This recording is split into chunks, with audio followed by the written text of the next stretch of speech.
Princeton, you studied cultural anthropology. So how does that figure in today in your dance training and your choreographies? And I'm sure you had a lot of learnings and unfolding of a lot of past art forms.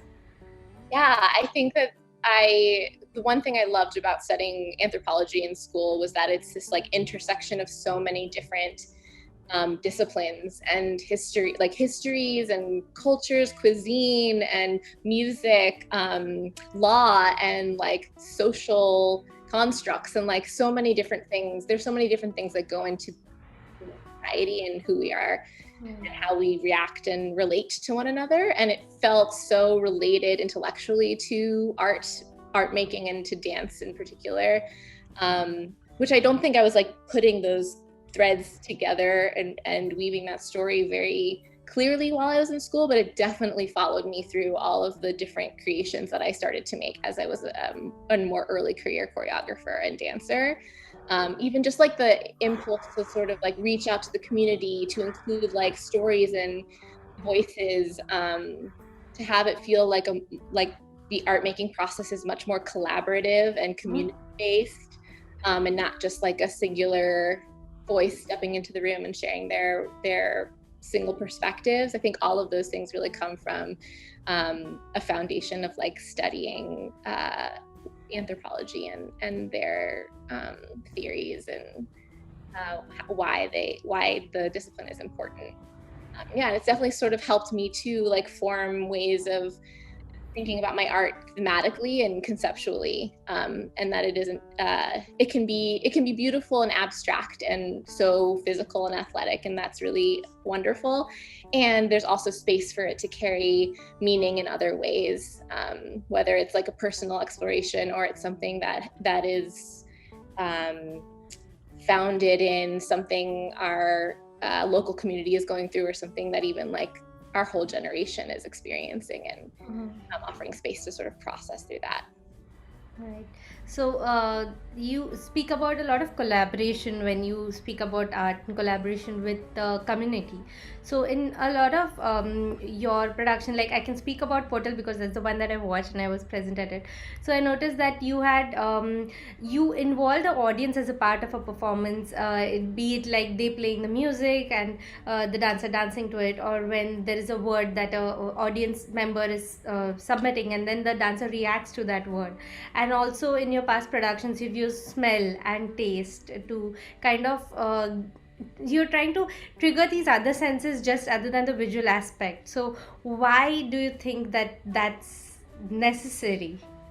Yeah, I think that's a great question. I don't know if I think that it's necessary, but I do think that it really enhances the experience. Mm-hmm. And it's something that I'm really curious about when exploring the audience and performer relationship, particularly in opportunities where the baseline experience is sort of coming into a dark theater and sitting down and remaining sort of this solitary figure, in isolation or anonymous, or there's sort of these some elements and that can be really wonderful, and I think that is something that people really enjoy. But I also am so curious about that like collective experience of being in person and watching something together. And I think after this last year and a half where so much of what we've been doing is on the screen and by ourselves in our own little living rooms, it's even more enhanced to think about like what is a collective experience like, and how can we really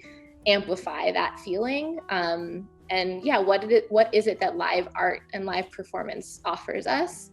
And I think that by incorporating some elements of engagement with the audience and also activating all of the different senses that might be available instead of just focusing on the visual aspect, it really helps you tap into that humanness, and that like you are a full whole person and you're bringing that person to this performance, and what you're offering has an impact on what you get, and what you're seeing. So each performance I think is so driven by who's in the room, is kind of what we say, not only the performers and the technical directors and all of those aspects of a normal performance, but also also the audience and volunteers and everyone whose energy is there and their histories are there and their connections to the work are really founded in each of their own personal experiences. And hopefully those little ways of plugging in and remembering that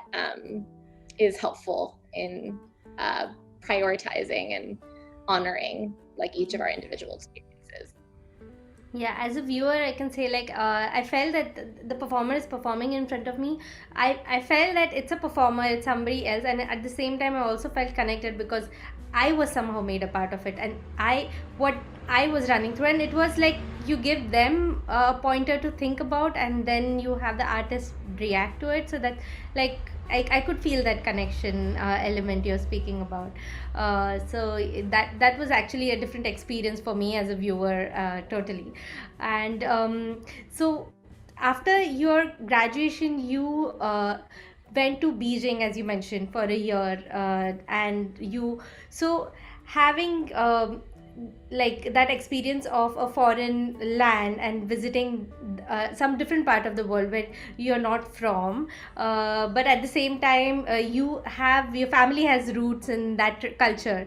So how did that like could you relate to it, and uh, could do you borrow from like that experience? And when naturally when we visit like different places, we start observing different things about that culture, and somewhere we kind of start pulling things from that experience in our storytelling or that things to kind of make it kind of add that freshness. So does that happen with you uh, from your experience in staying in China?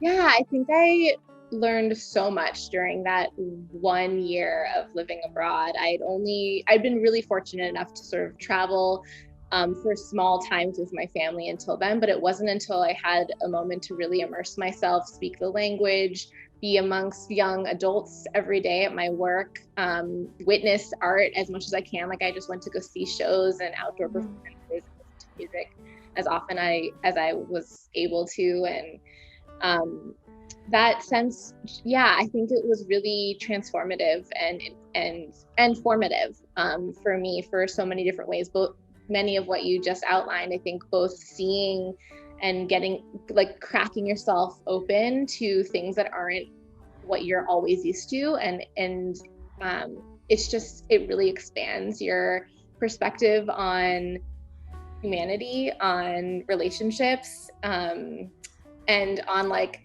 again sort of back to like little anthropological roots, like these inherent ethnocentric beliefs that you just grow up with, and it's very human nature to have them. You sort of use what you know growing up as your expectations, and to totally tear those down and see completely different histories and rationales for people's behaviors is such a beautiful thing. And I think it's life-changing. And I think as an artist especially, there's no denying like how much that can really shift your perspective. And it definitely also was really powerful because of my ancestry and my background. And I think I had very very strong roots in the Chinese American experience, and that and my father being an immigrant to the States, like having a very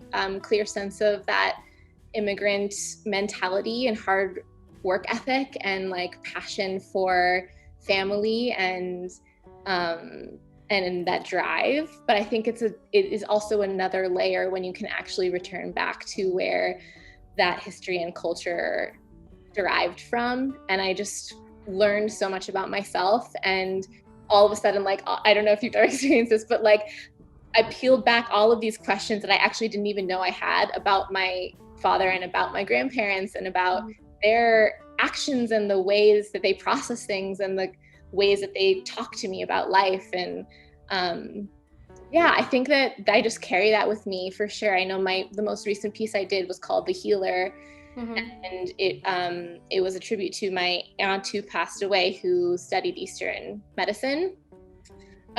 but as I started doing research and collecting a lot of stories for that, it really started like connecting back to my experiences while I was living in Beijing, and then my experiences as a Chinese American American citizen here in New York, where my grandparents eventually moved and where I spent most of my time with them, and in San Francisco, who has a really strong history of Chinese immigration here too. So yeah, all of these things, I think, even if my work doesn't always stay grounded in personal identity, it's such like a beginning of the conversation. It's what I bring in to offer in the creative experience, and then I try to sort of layer that and create space for all of the other artists to bring in their similar stories as well. Thank you for sharing that with us.